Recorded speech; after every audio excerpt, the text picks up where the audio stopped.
Ladies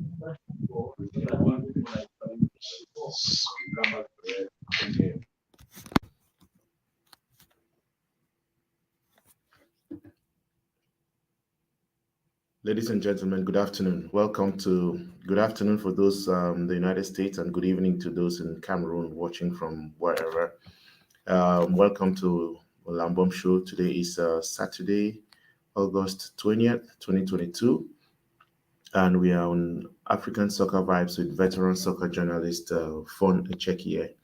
I'm coming to you from Washington, D.C., and Fon is in Yaoundé.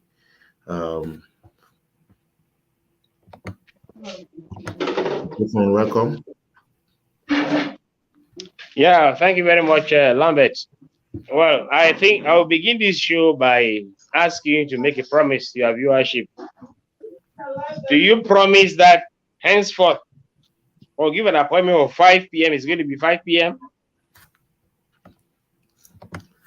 I do, and you know that the problem today was not me, because I was waiting for you, and I called a couple of times. Now, what's happening is that last night I told you that we had the annual reception of my choral group, and certainly we're going to drag on until early this morning. So you didn't have to bother being professional. So we take an appointment for 5 p.m. It should be 5 p.m. because I've had several calls already, about 100, asking me what's happening with the Lambom Show. I said Lambom Show is where Lambert is keeping the show. So, so it's just like saying that we take an appointment that henceforth. Don't be bothered about the way I look. I've been so tired after last night's very, very compelling events. But you will still have here. Let me just say, I turn around and show you the camera of the liquidation committee. They are still trying to round up what they came here for. You know, you always have people come meeting after that to tell you that we have the liquidation, and we are talking about what went on well and what didn't go on well yesterday. And so far, everyone is fine, and they are ready. They told me that they're faithful listeners to the Lambom Show, viewers of Lambom Show, and they want to answer questions of me, whatever question you're going to ask them. Thank you very much, and it's a pleasure that we have some people also at Fon's place. Thank you very much, Divine. Divine it says my video quality screams, and I understand why that is, because I'm not broadcasting from my usual location, and Fon's connection is near perfect. Okay, so while we are on it, what are we starting off with today? Yeah, it's okay. The president gave me just a gizzard. That's good. So I think we want to start off with maybe news about the preparations for the World Cup. We have at least news that is being made by the Black Stars of Ghana, and the Black Stars of Ghana, their preparations for the World Cup in earnest begins in September, and they have a game against the Brazilian team. Same thing with the Tunisian team. They too have, I think they have programmed the game with the Brazilian team, and I think that's very important. I'm surprised that the Brazilians would want to play two African teams in order to prepare for their game against Cameroon, because I think it's a given that they're going to crush Cameroon. So, but what are the stakes? Why do you think these trainings are important? You know, Lambert, I'm told that when you want to challenge your opponent, you try to find out who his friends are, so that when you get to the friends, if you can get what it takes to dominate the friends, you will be getting closer and closer to dominating your opponent. So if Brazil would accept an invitation from Tunisia and from Ghana, it's because they think that by doing that, they are going to have an idea exactly what they're going to meet when they face Cameroon. It is true. What you say is that playing against Cameroon and winning, of course, it's a given. But that depends on history. The players who played then when Brazil used to crush Cameroon are not the same players today. So the ones today want to know exactly what is the kind of stature they're going to meet when they meet Cameroon. So it's understood that by playing against Tunisia and against Ghana, they're playing against teams that can give them a foresight of what it takes to defeat Cameroon. So I'm not surprised that they have to accept an invitation from Tunisia or from Ghana. Thank you, and I want to welcome Dr. Charles Yakum. Dr. Charles Yakum is the president of the National Veterans Tournament here in the United States, NVT. The NVT is organizing its annual come together in Maryland in 2 weeks. And welcome, Dr. Yakum. Thank you, Michelle Lambert. Always a great opportunity to be here. So thank you always for this opportunity. And Divine, nice to meet you on here. So that is the person you have on is Fon Echekiye from Cameroon. Oh, okay. Oh, right from Cameroon. Hey, Fon Echekiye. Nice to meet you. How are you? It's a pleasure, Charles, and I'm glad that we can interchange right with talking the football. And Lambert will just give it a twist, and and thanks to him, and I'm glad that we can have this exchange here talking about football. So thank you very much. Just before we get back to the Ghana thing and Ghana and the World Cup, Dr. Charles, what do you have in preparation for NVT coming up in 2 weeks? Well, it's a whole lot. I basically live and breathe the NVT these days. We have the tournament, as you rightly said, coming up in 2 weeks, Labor Day weekend, starting from September 1st through September 5th in Maryland. The actual soccer tournaments will be taking place in the beautiful city of Bel Air in Maryland. And with 32 teams for the first time taking part in the competition, there's a lot of anxiety, there's a lot of anticipation, and we're looking forward to a very, very high level competition. The preparations are in motion. Maryland VFC has been preparing well. It's a huge club with a huge number and one of the founding members of NVT. And so we expect nothing less from them than the excellent show. So we've been interacting, obviously, from the national executive level. I've been interacting with Maryland VFC very closely, collaborating with them along with our National Advisory Board. And I would say things are well prepared and it's going to be a great show. Living here in Maryland, I already can feel the energy. Last weekend, it was palpable meeting members of the Maryland. Lambert? Yes, can you hear me? Okay, Charles Yes, is talking about the great competition he's organizing. May I ask him just one question? Charles, yes. How many of those players do you intend to prepare and forward to Cameroon for the World Cup?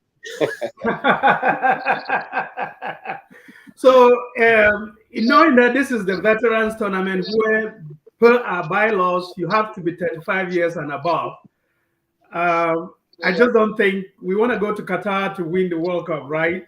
Ideally, yeah, sure. we want to get the young and energetic folks. That's not to say that the players that you find in the NVT are not energetic, but just because of the age limitation, you're obviously then going to be getting your older players there with less energy, which does not make sense.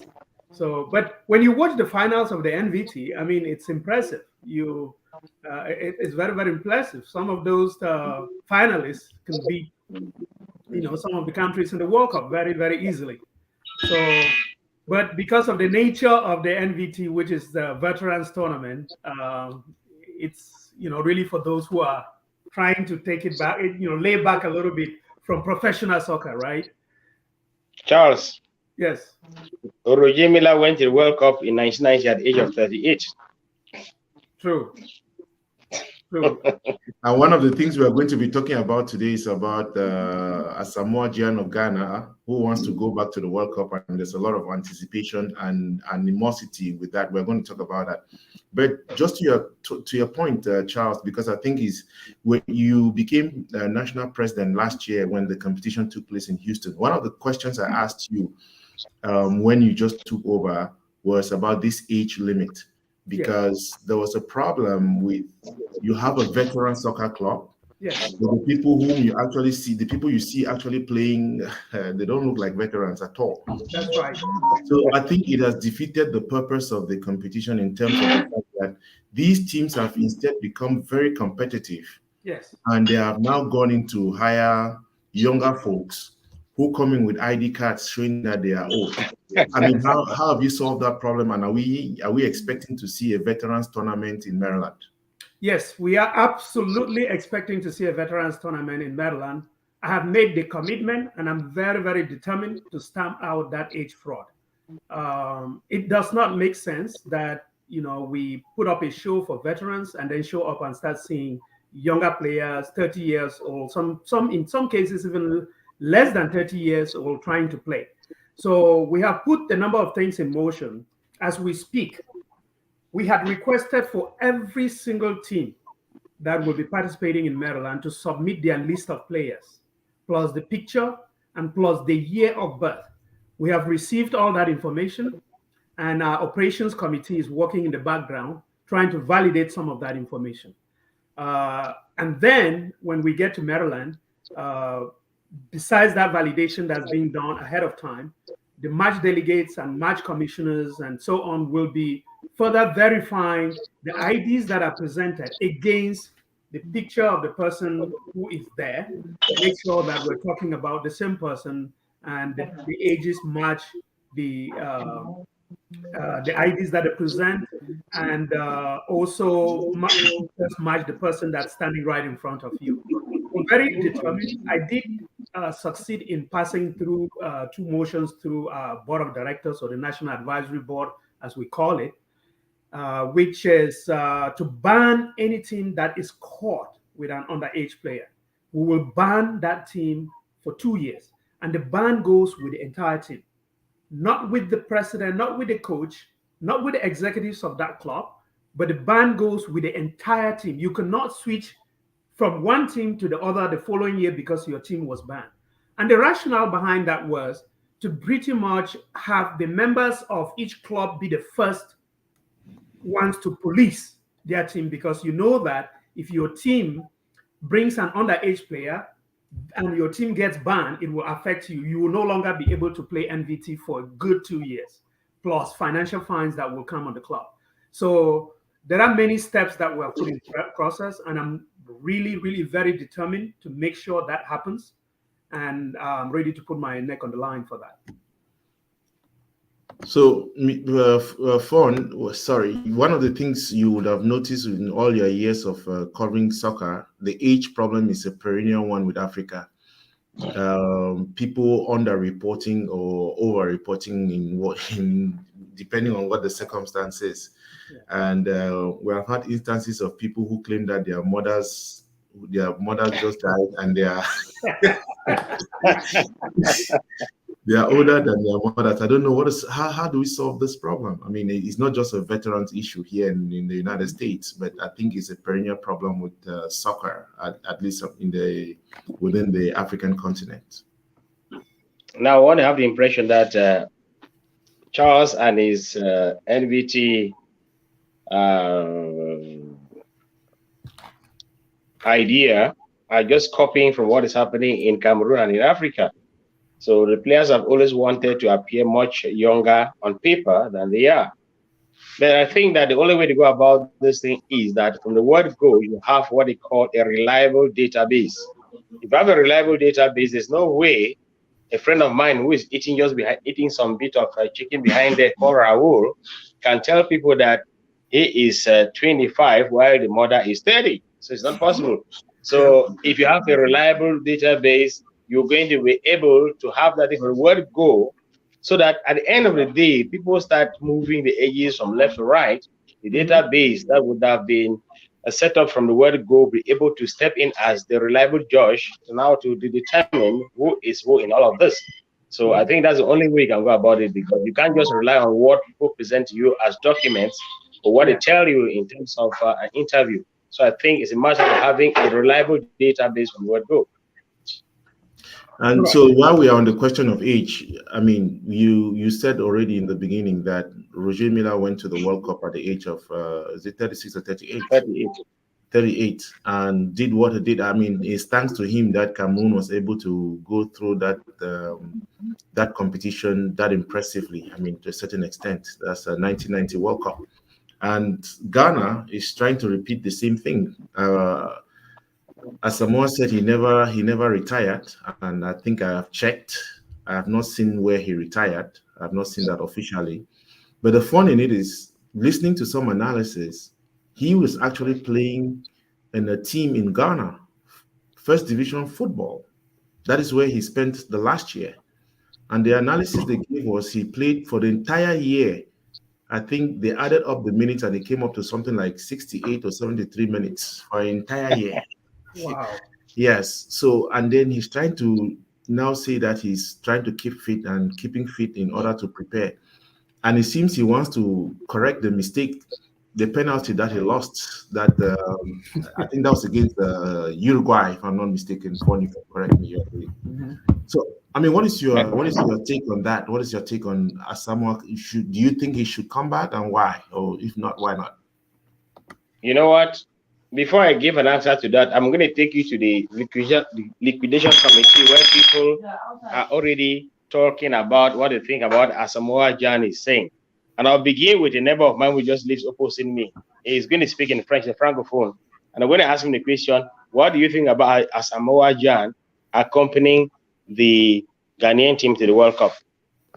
Okay. Good evening. I will speak in French, please.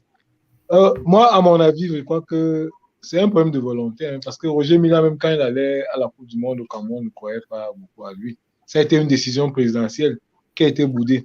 Je crois que le poste qu'il occupe ne demande pas trop d'énergie comme le poste de midfielder, c'est-à-dire qu'il est demi.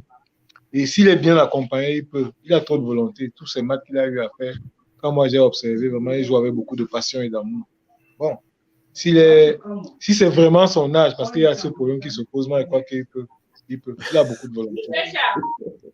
Okay, you've got in what he's saying. He's saying that it has to do with what he thinks he can offer to the Ghanaian team. But I'm going to talk to about 2 or 3 others who are right here. And it's going to be a pleasant surprise. It's going to be somebody that you don't, but the person don't want to speak on French. I want to find out from Jonathan. Jonathan, you heard about Asamoah Gyan insisting that he's going to be part of the Ghanaian team because he wants to do what they call copying a good example set by Roger Milla. What do you think about it? Well, thank you. To me, it's a good thing. He feels he can do something, he can still go to the World Cup. To me, it's a good thing. I don't have any problem with that. It's okay for me. Okay. That's what Jonathan thinks.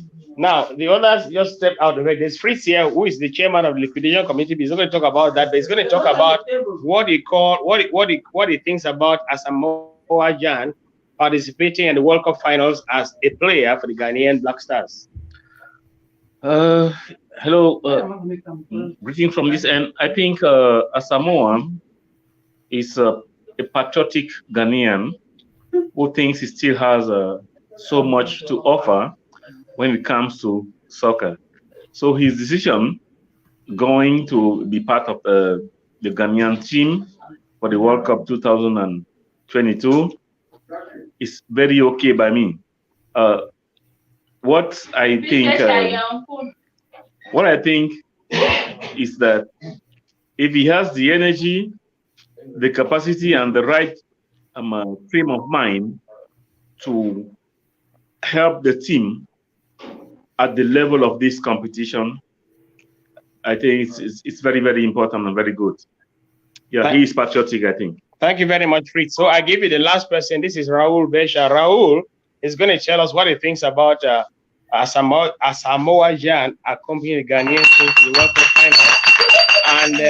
And after Raul, I'm going to tell you what I think about it. Asamoah Gyan and the Ghanaian team at the World Cup. Gyan. First of all, Gyan is a player I love so much. And I love him not only for his talent, but for what he has done for the Ghanaian team. And when I remember the World Cup, historic World Cup in which he missed that penalty, which would have taken the first ever African team to the semi-finals of the World Cup against Uruguay, which, by the way, was a great celebration for Uruguay, Suarez specifically. Gyan missed a penalty which ended the encounter, and paradoxically, he scored the first penalty when they went to regular penalty kickoffs. It makes me to always have him as a strong and a positive image and influence to the team. At that time, if I'm not wrong, he was wearing shirt number 3. Yes, he was wearing shirt number 3, and he was a symbol of Ghanaian football. And I remember equally asking myself, because I watched that encounter very closely, I asked myself, why didn't the head coach advise that Stefan Appiah takes that? Because Stefan Appiah was in that squad. And Stefan Appiah was the eldest in the squad. Well, it was probably nature's call that Gyan had to take it, and he missed it. But again, I think it was a lesson for Africa. Now, this allusion is just a little to my contribution of what I think Gyan should be in the squad for this World Cup. With his age, Gyan was born, I think, in November 1985, if I'm not wrong, which means he should be 37. No, he would be getting to 37 years old, because I think he's born in November. So he will be 37 in November. So for a regular footballer, he's getting old. But if we have to look at history, Samuel Eto'o did things at the age of 37 and more. Roger Milla did things and more at the age of 40 and more, which means Gyan can as well be a positive inspiration to the Ghanaian team. But I'm not looking at his age to be the point of inspiration. I would want to rather look at his performance in recent times and the contributions which he can bring in from his performance and his experience. He may not have played in the best of teams and teams which are graded at the top leagues, Premier League. I will not want to, nothing against the French league, but Premier League and the Spanish league. He may not have been in those recent, at the first divisions recently, but I think for the Ghanaian people, Gyan is a symbol, not just a footballer, but a symbol.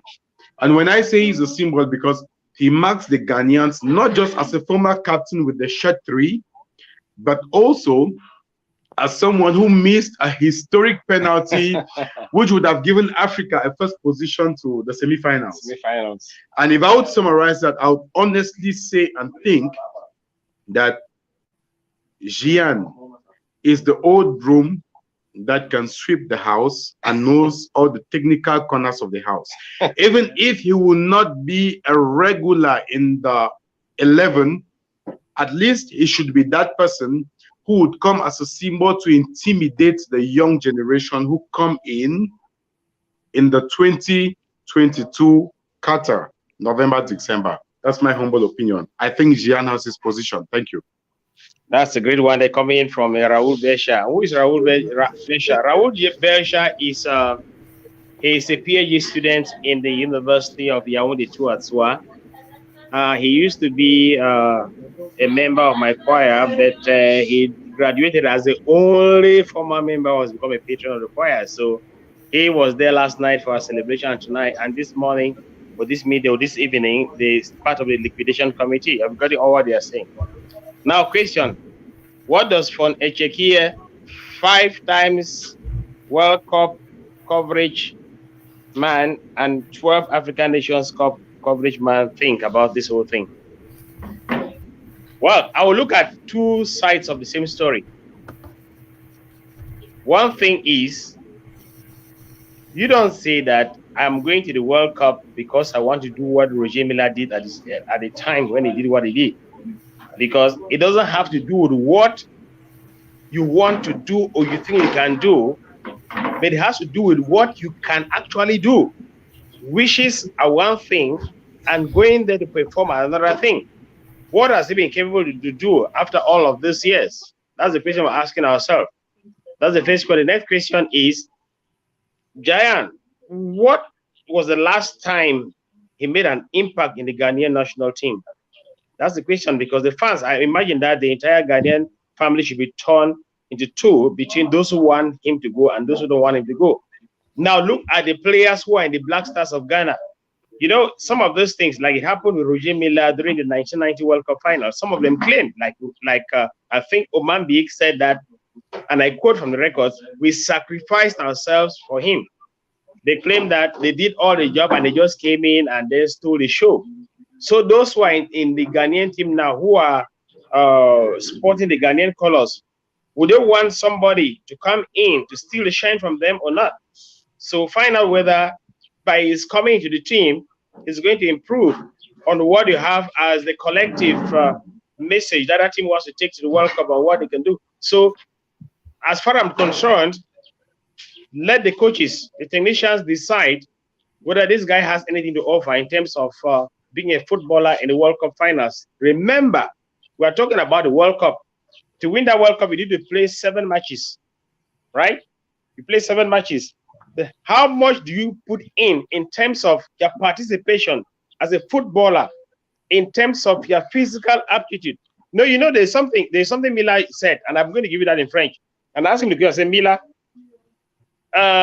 when you were going to play against Colombia, what did you tell yourself concerning Higuita? And Milla said,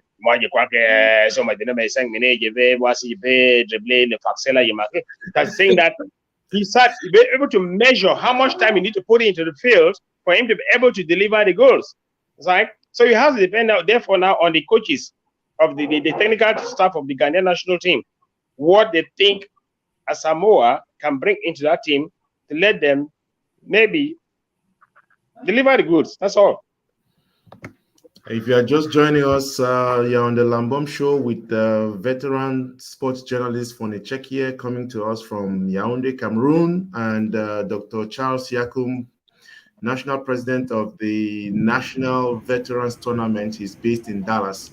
And because we are talking about World Cup, I don't know whether you belong to the same team as the former national team player, Toko Roland. He was supposed to be here, but I think he's going to come on later on. But Dr. Yakum, tell us, are you in the same team and how are you guys preparing? Let me get to the preparation. So I used to be in the same team with, Grand Pro Roland Jumentoko, who played for the national team. We remember his performance and during the African Nations Cup in South Africa. So he was part and parcel of the Allen Veterans Football Club here, which is part of NVT. One of the founding members as well. We all went to Atlanta in 2016, and it was a great honor playing alongside somebody like Roland Toko, who played for the national team. We won that competition, took the trophy back to Dallas. Besides Roland Toko, who played for the national team, we also had Sami Ekeme Ndiba, who used to play for Kamak Bamenda when we were in Sacred Heart. We used to go watch him play. He also played for the national team. He was a part of the squad that came for the 1994 World Cup here in the United States. So, and then besides that, we had Sonne Kale. He used to play for Vitesse in Holland. This is somebody who has played Champions League against my own Liverpool, because I'm a diehard supporter of Liverpool. He played Champions League in Anfield against Liverpool. So we had 3, very high level professionals, 2 who played for the national team before, and 1 who, never had the chance to play for the national team, but played at high levels, including Champions League. Now, as we speak, Roland and Toko, given some other, reason, had to move to a different club because of the geographical distance that he was challenged with, where he lives in town and where the Allen Veterans team practice and live. So he did leave our team 2 years ago, and last year he was actually coaching the Arlington Veterans, and that's Arlington, Texas. not Arlington out in your neck of the woods there, Michel Lambert. But he is the coach of Arlington Veterans team. The last I remember, I'm not sure what their structure is right now, but he will be in Maryland, absolutely, as part of the Arlington Veterans team. I'm not sure if just from the sidelines or if he's going to get a couple of minutes on the field. You usually see him still move do some of the wonderful moves when he gets on the field. But I can tell you that there will be a number of Cameroonian players who have played at high level in the tournament in Maryland. I'm not going to name the names, but I know Allen Veterans have a Cameroonian who played the EPL, and he will be. He was here training with the team in July, so he will be at the tournament in Maryland. There is another team in Texas that is bringing a former Cameroonian national team player from Holland, and he will be there in Maryland. And I've heard other talks about a few others, but when we see them there, we will validate. And I believe it's going to be a great show when you have some of these guys who have played at very high levels, come and show the skills that they still have, and encourage others to continue to do what they love to do. Okay, so again, maybe that's a good segue into let's factor in what is going to happen.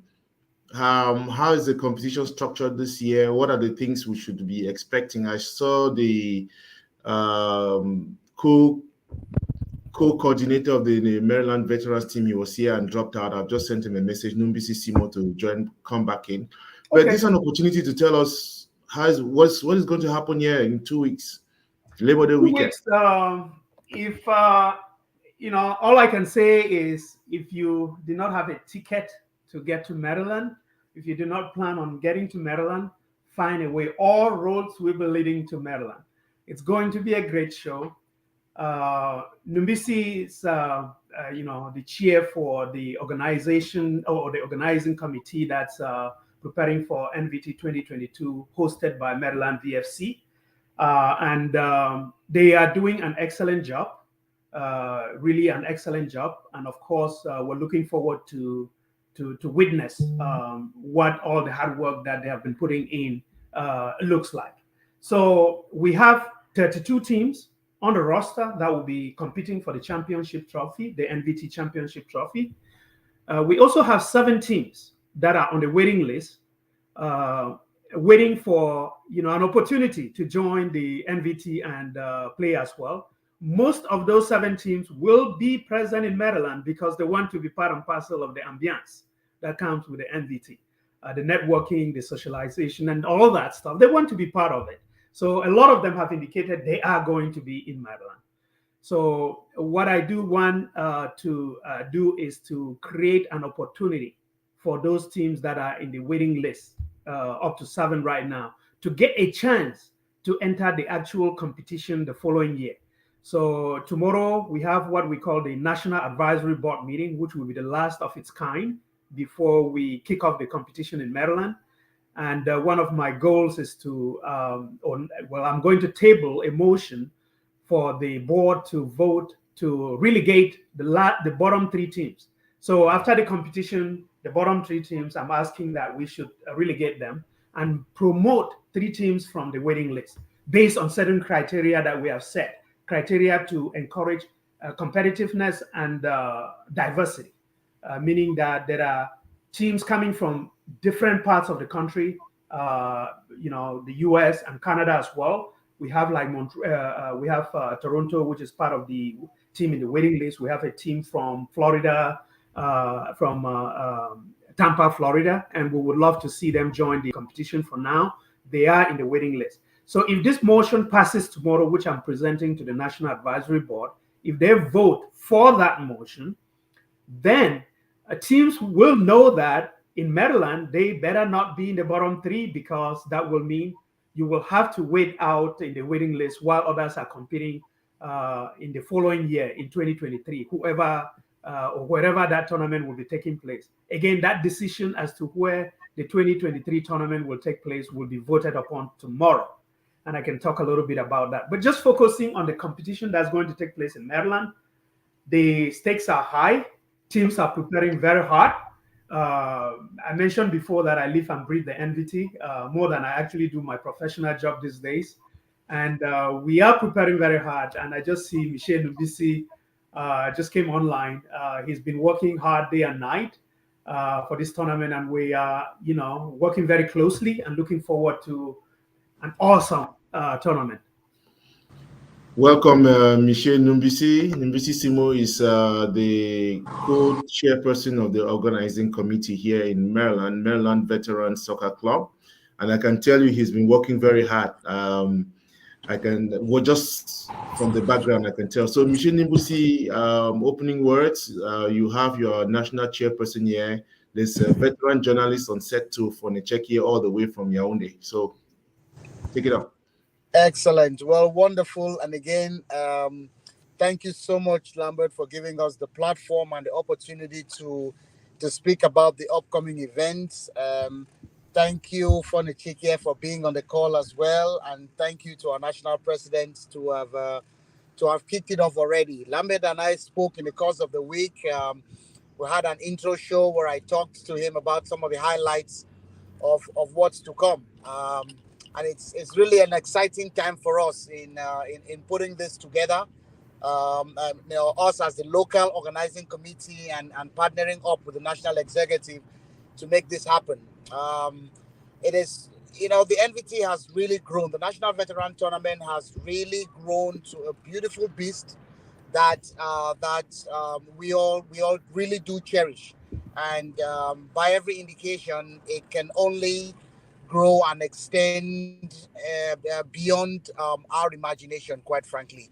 There's a lot more that we are going to be able to accomplish through the years. So, every year we try to make it better, to improve on it, to elevate our targets. And here in Maryland, it will be no different. We are always looking at what we can do better, how we can improve, and how we can make it worth the while. It has picked up, this year's tournament has picked up a lot of steam because it is coming to its birthplace. This is where the National Veterans Tournament, this whole organization, was born about 7 years ago. So it's coming back home, so to speak, and it's really raised a lot of buzz. And everyone is tuned in. And thanks to the national executive as well, we really have done great so far. Now continuing to spread the word on what's happening, get folks to be tuned in and to come and be a part of it. It's not just a soccer event. It's a family event. It's growing communities. It's bringing people together of all walks of life, of all ethnical backgrounds, actually, as well. So there's a lot that's happening here, and we're going to be sharing through the course of the program more details on what the some of the events that will are scheduled to take place. As you can see here, I'm actually running out because I had an appointment to pick up some of the material, tents and things that are going to be laid out at the park. So there's a lot going on, and we are trying to use every opportunity we have to cater to all the details that needs to be taken care of towards the tournament. So we're 2 weeks away. It's going to be a busy Saturday for me and for my planning crew as we put things, the final pieces together here. But we're excited to be on the show to talk about the National Veteran Tournament. Thank you. So just before you get up, because since you're on the road, I know you're going to be in and out. I'm wondering, I live here in Maryland, and the central location of things is Silver Spring, but you had to take this all the way to Bel Air. And Bel Air is really like, I mean, trust Cameroonians will go wherever. Africans, where we have the fun, we are going to. It's not a. But I'm just wondering why Bel Air. Great question. In fact, absolutely great question. So we did, in fact, do a lot of research, and this research actually started a couple of years ago. Quite frankly, our first bid to host the tournament was back in 2019. It was a failed bid, and we lost to our sisters club in Delaware that won that bid at that time. So this research has actually taken us over 3 years to look at the best location to give us, the veteran community, the grounds that we deserve for a peaceful and well organized tournament. There were also some criteria that needed to be met. Some of the national executive's criteria to host the tournament is that all of your fields should be within the same location. So it's really not a matter of you playing here in location A and having to drive or, walk too far to the next pitch. They should all be co-located, almost even adjoining to each other. So we looked at several parks in the area, in the Maryland area, and there were 4 that we really spent a lot of time researching, and it turned out that the Cedar Lane Park in Bel Air actually gave us the best of all of what we were looking for. All the fields being co-located, that was a big thing for us. The management of the fields as well was also extremely cooperative. Now, we must admit, and I will never shy away from saying that, the state of Maryland is a very strict state. Okay, it's not open for, it's not as free and flowing sometimes as you may find some of the other southern states, so there are some limitations here. There are clearly some limitations that you have to factor in when you plan a tournament of such magnitude. So there were a lot of things that we took into account, ensuring that all the fields are, close to each other, that they are of good enough quality, that they provide the amenities that the veterans deserve, that they provide the security that the veterans deserve, and that they will be able to cater to some of the demands of a national tournament of this sort, which has, vendors coming in to sell, which has, the happy crowd being there. It's not just about you coming to a park, you play football and go. There's a lot more that happens there at the park.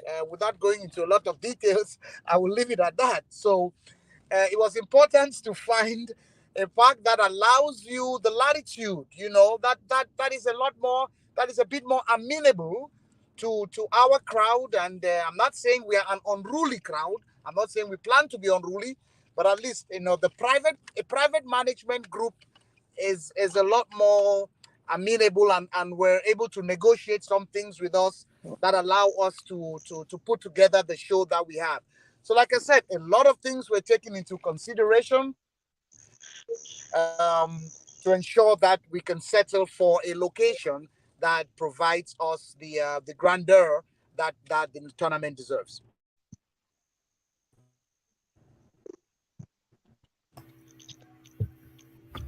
An excellent point right there, Mr. Simo, because I just imagine what would have happened if it were taking place in Greenbelt or somewhere around here. The chaos around here would have been, it's just a perfect location. You really have to be intentional to be part of this. Mr. Fon, I don't know whether you're connected, but I wanted to get some feedback from you about the Cameroon. But while I'm waiting for you to get back on, so in all of this, what's the benefit? What is the gain? What is the national executive gaining from this? Is it just, are we talking financial? What is the real aim? What is the real goal of this? At the end of the tournament, at the end of it, how are you going to measure that it was successful? What would you have achieved? Well, I mean, the success of the tournament will be really based on what veterans want, right? It's the purpose. Michelle, hold on. Since I have Fon from Cameroon and he's on and off, I wanted him before I come back to you, if you don't mind. That's okay, please. Yes. Let's do that. All right, Fon. Did you have a comment about the organization of the competition here, what you are hearing, and how is that jiving with you and your thing in Africa and Cameroon?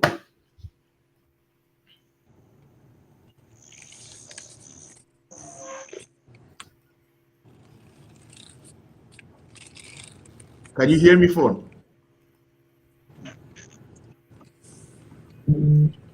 Okay, I think as usual there's a connectivity issue. I can see you, I can hear you, but I mean I cannot hear you. So go ahead. Yeah. So what I was saying earlier was that at the end of the day, the mission that we put forth is to have a well-organized tournament, right?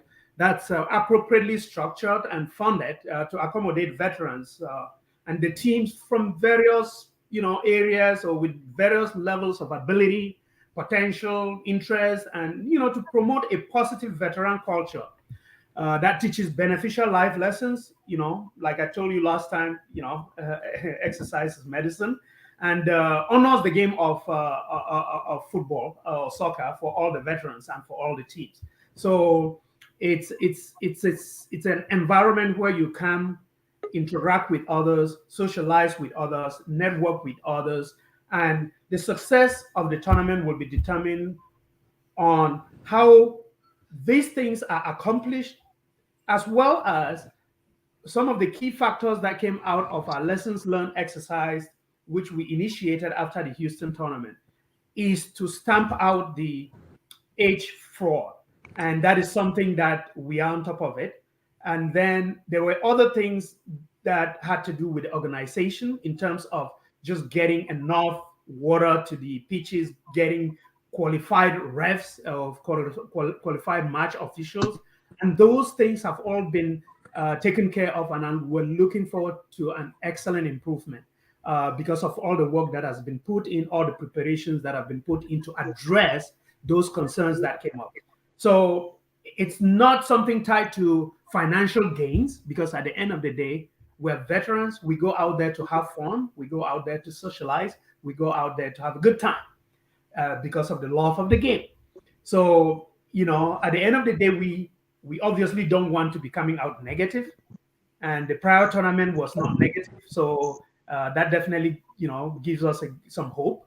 And with the crowd that is expected in Maryland, I'm sure, my very good friend here, Michel Mbisi, knows that his hard work and that of his team is not going to go in vain. They definitely will come out of this smiling. But from the national executive standpoint, looking forward to a very successful tournament, just looking forward to stamp out the age fraud, looking forward to get everything walking away from that tournament saying, this was a great tournament. We had a lot of fun. We did network and meet a lot of our friends that we were planning to meet, and we're extremely happy having been here. It was a vacation well spent, because I tell you, a lot of veterans plan that as a family vacation now. So I just want to make sure they walked away having had fun and having had full satisfaction. Fon, can you hear us?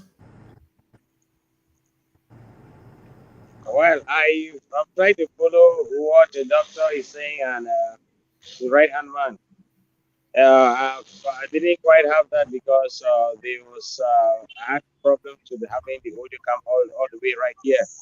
Fine. But I just want to ask Doctor the question. Why do you insist on the veterans tournament?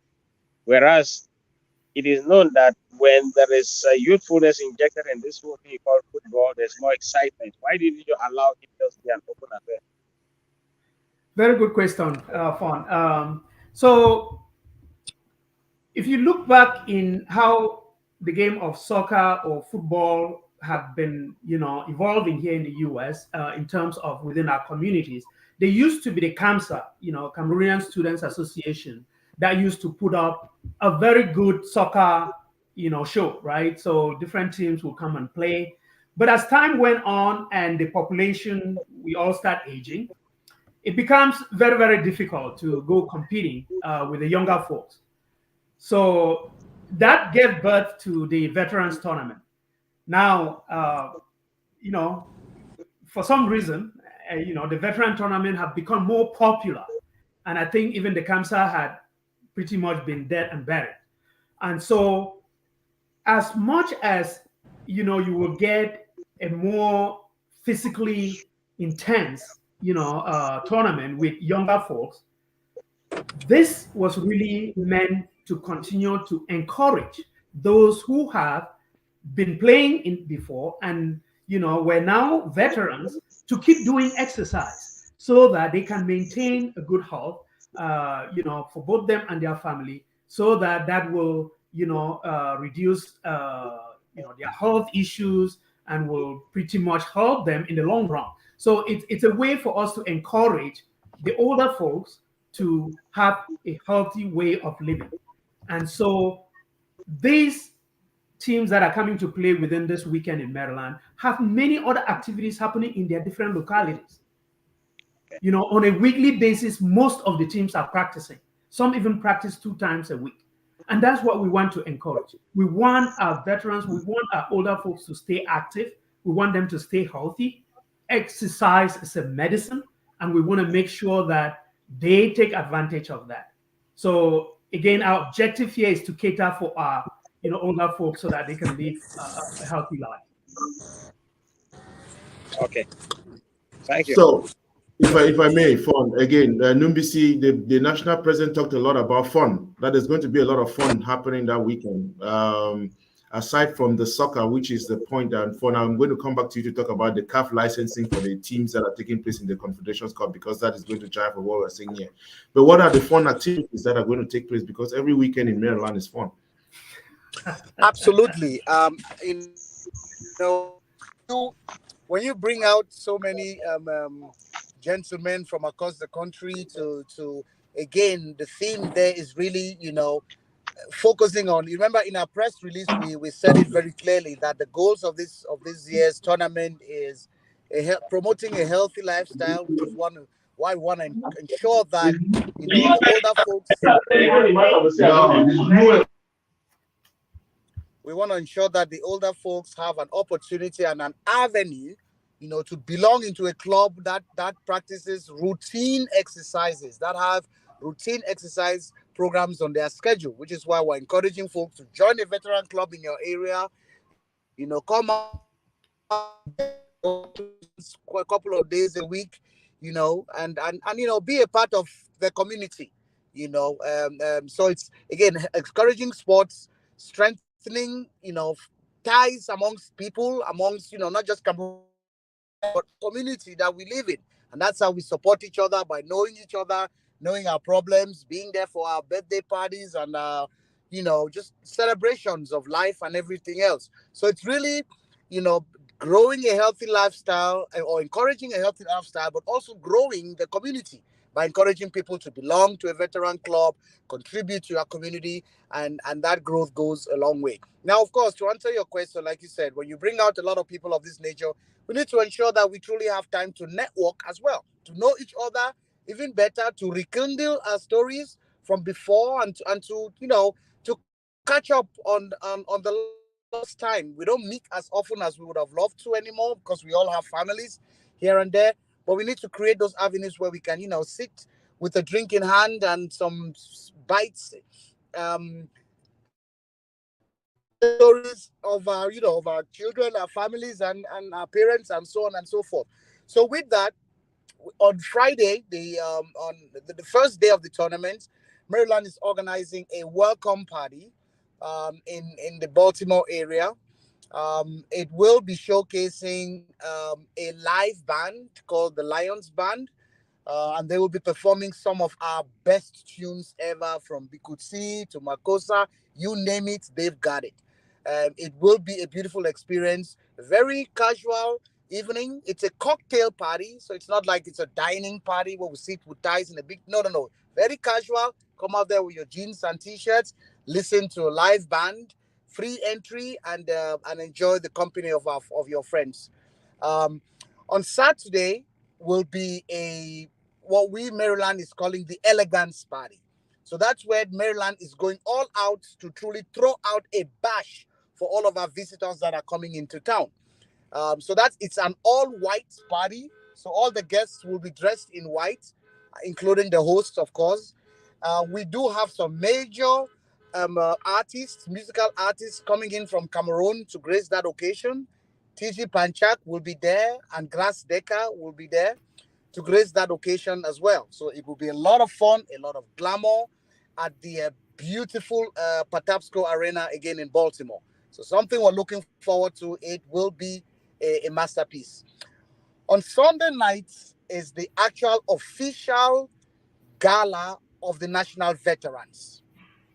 On that day, all of the veterans clubs will be represented. They all will be well seated. They have already bought their tickets, all at the hall. So it will be a veterans event where all the veterans would gather to give a toast to ourselves for the great work that we have done to grow this organization.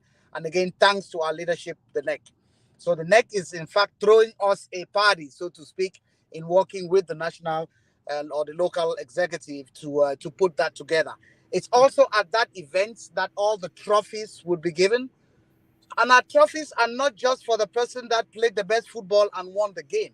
It's also for the best fans, the best families that are accompanying us through on this journey. So it's important to truly annotate those things and and put emphasis on those things as well, because we're not just celebrating our victory at the pitch, we're celebrating our victories in our families, in our communities that are accompanying us on this journey. So that would be the Sunday night official gala. And on Monday is a closeout barbecue that will be held at the location of one of our sponsors, JB Atlantic restaurant in Laurel. So we are then leaving the Baltimore area and then coming at least to the center of town so that folks can at least see their friends and folks in the heart of town before they leave. Laurel is only 20 minutes away from BWI Airport, so it really is them leaving Bel Air or the Baltimore area, coming closer to Laurel, and then just off to their airports. So at the barbecue, we would be saying goodbye. It's free barbecue that would be offered just for folks to meet one last time and say goodbye, and until we meet again in the years to come. But I know that we would have built or rebuilt a lot of relationships through the years. You know, a lot of folks haven't met each other. This is the opportunity, and one that everyone is looking forward to. The national president was just nodding there. I'm sure he's already salivating as to what is awaiting the veterans here in Maryland. But absolutely, and we expect nothing less from Maryland VFC. They are very capable. They have everything it takes, and we are anxiously looking forward to it. So the question I have is, again, because you mentioned it at the beginning or sometime in the conversation, you are trying to pass a resolution tomorrow with the advisory board that the 3 teams that do not perform well by the criteria you said, they are going to be dropped, and for other teams because you're on the waiting list. And I'm wondering, a state like Maryland has about 7 teams. I think it becomes a little bit, doesn't it defeat the purpose of the competition? Shouldn't you just allow every state have a team or 2 teams, and then so what would be the rationale for having some teams drop off because you have a waiting list? Yeah, so there's been a lot of discussion around, how we need to structure this. Again, this is the first time that we hit the cap that we had in our constitution, which stipulated that we will go up to 32 teams, pretty much matching what we have in the World Cup. So after hitting that cap, many more teams showed interest. And we've been looking at various ways to incorporate them. And to your point, there are multiple teams in a lot of the states. Maryland is one of them. Texas is one of them. And so, having to say that they should, come up with just 2 or 3 teams is a little difficult at this point, because those teams are established and functioning the way they are. So the goal of the relegation option is really to inject some, element of competitiveness. But the 3 teams that drop off based on being at the bottom of the table, it's obviously a very fair approach. Then the 3 teams that get promoted are based on teams that are coming from states that are not represented.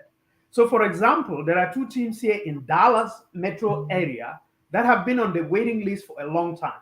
Every time a new team comes, they push those teams down the priority list. So right now, a team came from Florida. They became the top priority because, there's no team right now in Florida. So we're trying to, inject some, geographical diversity, if you like, into the whole show. So there are many ways that this thing can be accomplished. We're trying to think through, but in the short term, that proposal is what I think will, kind of help, at least give some hope to the teams that are on the waiting list. But I know that there are other members of the National Veterans Tournament that have some other ideas. And, after NVT 2022 in Maryland, we will have the opportunity to sit and discuss those, exhaust those options, and then address them as the need may be. move forward. So, Mr. Numbisi, again, coming back to the events that we have here, the only thing I've not heard, the way you have presented it is as if people should just walk in free, nothing, everything. Can you tell us if there are some costs associated with these, so that people should not get this twisted and then show up at the gate and be embarrassed? So let's get the cost for these things. I know also that you have vendors and you have sponsors. Absolutely. I appreciate that. Great points. And I think hopefully we would be able to share some of our flyers through your forum here, Mr. Lambert, if that's okay. But Absolutely. just as a walkthrough, of course, the park is free. It's free. There's no fee to walk into the park to watch the games or to be a part of the whole bonanza. Of course, vendors will be at the park that would be selling their food, and it would be a variety of from soya to fish to chicken or pork, achu, puff and beans, you name it. The crowd has come out there to provide. So there will be food there on sale for folks at the park, provided by the respective vendors that are out there. The Friday party, like I said, the welcome party on Friday is a free entry, so there's no fee to walk into the party. However, you would have to buy your drinks during that Friday night welcome party where there would be the live band. On Saturday, the Elegance Party, the all-white Elegance Party, is also a fully paid event where you would have to pay a cover charge of $50 at the gate. There's also the possibility of purchasing tables. Tables for 10 go at $1,000, and offer some free liquor. I think 2 bottles of free liquor drinks come with that as well, and of course Coke and things like that go with that. There's also a possibility of buying a VIP gold table for $1,500, which gets you a much better location in the hall, practically right next to the stage, where you're basically touching the artists right there because it's right next to the stage. And so those are some of the offerings. Again, on Saturday, the entry into the hall is $50. There's a possibility of purchasing a table, which gets you well seated, very much comfortably, so that you can enjoy the show. Those tables are $1,000 for 10, and then there's the VIP tables for $1,500, and those VIP tables sit 6 only. But again, like I said, they're very close to the stage. We strongly encourage folks to purchase tables to feel really comfortable and to ensure that you have your seating, as opposed to being in the standing area, which is a lot further back in the hall. So to enjoy the comfort that is available or that's being offered, it is certainly highly recommended that folks planning to attend purchase tables. You can join up with your friends and purchase a table so that it's well secured. You're actually getting some free drinks with you, and you are in a much better area where you're actually enjoying the entire show here. And like I said, if you think about this is not just a party. You're actually attending a concert as well. And again, a concert of not just one artist, but 2 artists. So if you think about it, I mean, it's certainly worth the cost there. The NVT Gala party on Sunday, like I said, the veteran teams have paid for 20 tickets already for their members, and so we will be providing 20 seating for 20 members for each club. So we're expecting all the teams to be there and to take that in.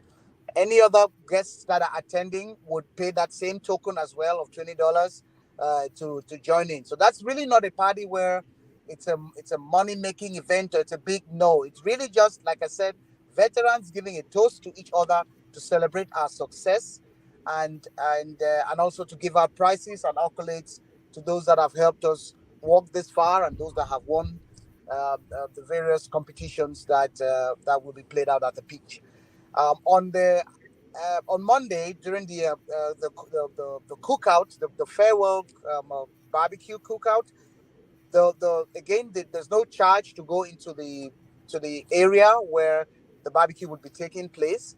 The food as well, the meats, and the chicken, whatever, is also free of charge. So it's a free barbecue being offered. However, if you were to grab yourself a drink, then you will be paying for the drink as well, because it's being held within the vicinity of a restaurant area which is owned by one of our sponsors. But those are some of the price offerings there. I will share our flyers with Mr. Mbom to put on his platform so that folks can get more details, and there are contacts there that you can reach out to secure your tables or to make whatever inquiries you have so that we can provide you the information you need. Thank you. I want to apologize to our veteran journalists. I think if I had planned this ahead, I would have given you an invitation to come and be part of this competition. But there's always a next time. We'll invite you next year. And I know that there is Jomo Kevin, who is also going to be around. I think he's going to be covering the finals from what I hear. And I really want to appreciate, I think there's been a level of improvement with taking care of media activities. I really want to say that this year has been good. Just working with Mr. Numbisi Simo, putting out a press release, perfect. And I think, like we said, my hope is this week we should be able to get onto the local stations here, NBC and Fox 5. We are working on that, but that's something that's, at least for a difference this year. It's not just something that is amongst us, and let's continue to build on that media piece. But excellent. And Lambert, if I may jump in, and I will probably need to get Fon's contact from you later on to sync up with him. We are also in talks with a few media houses in Cameroon, CRTV, Canal 2, High TV, and also the only daily newspaper that exists in Cameroon. So we're kind of working on the final handshake so that they will be able to at least put out a few highlights of the NVT 2022 in Maryland. That's a great addition. That's excellent, and I think we need that because, like I've said, my argument has been simple. There's a lot. The news about us Africans here is always negative. I mean, that's the way news works, isn't it? It's the man biting the dog, not the dog biting the man. But I think that things like this are occasions where people need to see that the immigrant community here is also alive, and we have some positive things that we are contributing to the community. Just this networking on its own is quite a great thing to put up, and I think we will continue to work on that. And I wanted to come back to you, National President. After 1 year, what are some of the things you think we would have achieved over the last 12 months since you took over office?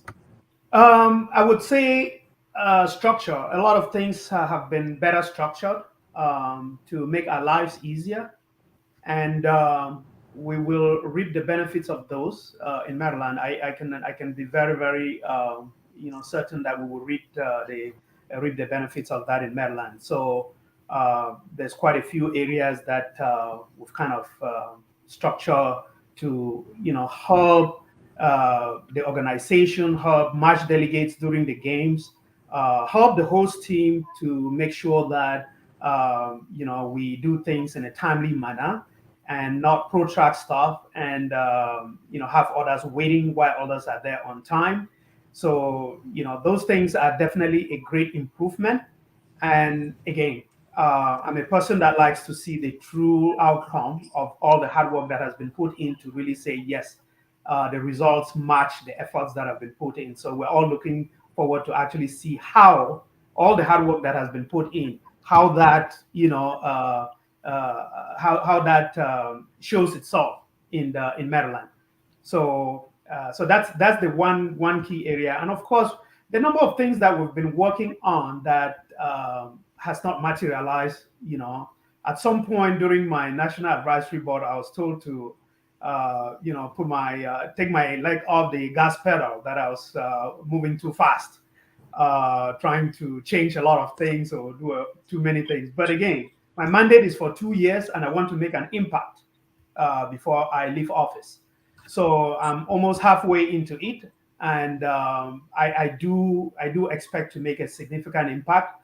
There are a couple of things that are still work in progress, and For example, we were working on launching a magazine, an NVT magazine, an NVT almanac for all the clubs, and also an NVT VIP almanac.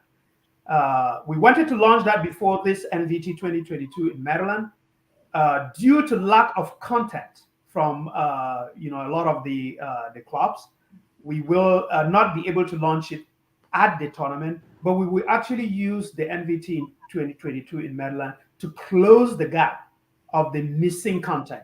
So there will be photographers and videographers to collect the necessary content so that we can close the gap and then put out a timeline to publish the magazine, the almanacs that we hope will showcase and elevate NVT.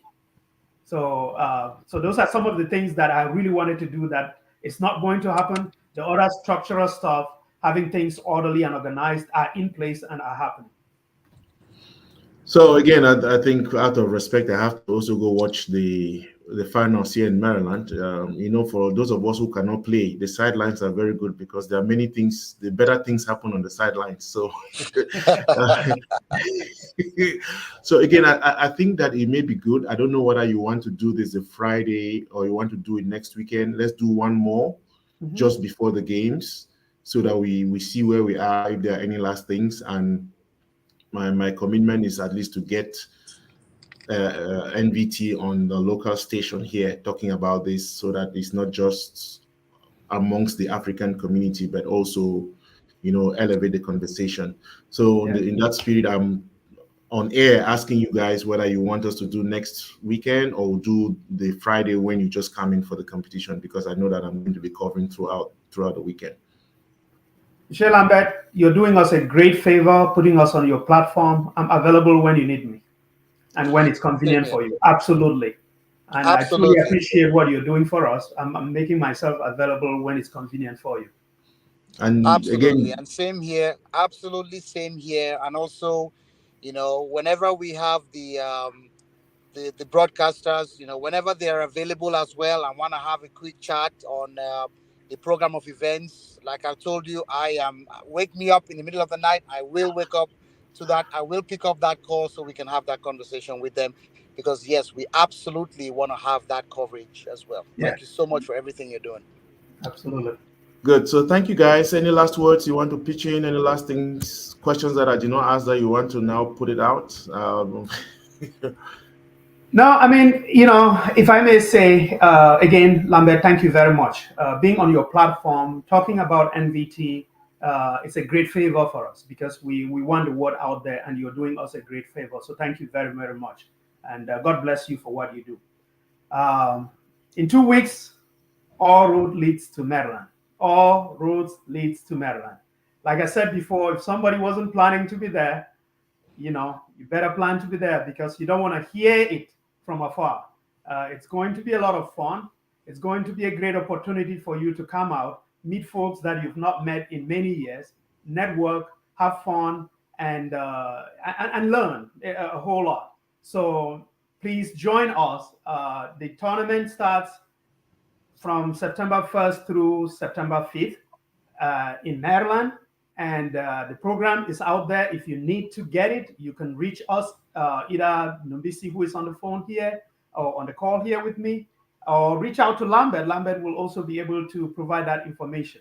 So we are here to just tell you that there's going to be a very wonderful show coming up in Maryland, and we're inviting everyone to show up. The NVT has really, really grown. Everything is changing about it. Just as we're getting ready to go to Maryland, there is a serious, serious campaign for the hosting of 2023 NVT. And we have received 3 solid bids from 3 existing clubs. One from Gwinnett Veteran Soccer Club, which is a 2-time champion. We've had one from VetStar Football Club in Minnesota, and then one from Columbus Veterans FC in Ohio. And the campaign is very, very hot.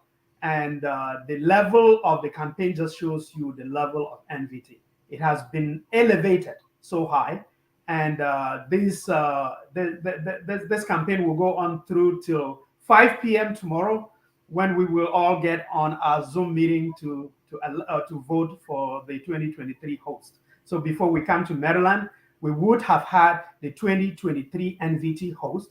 And my expectation will be that that team will come to Maryland with their pre-arranged committees so that they can start seeing what Maryland VFC put up and start taking notes, and also maybe, talking to Maryland folks who are running the show to get some insights as to how things were done, so that next year, 2023, we can even take it to a higher level. So again, Lambert, thank you for this opportunity always, and I look forward to the next one. Thank you very much. I really want to appreciate this. Again, very often people think that it's easy just to get people on. No, again, it's time and all that, but I really want to say I thank you for the time, for all that you're doing. And by some, stretch or some stroke, they are all Shessans here. I don't know, we always say. Shessans do great stuff. Shessans are good leaders. You should have known that. Yeah, I don't have any biases. You should not be shy about that. Right. I just needed that for the record so that people should not get that. Michelle Numisi, any last words, any parting words? Well, my national president said it all, and he really did ring the bell. All roads, in fact, lead to Maryland. If you were not planning to be there, I think you should reconsider.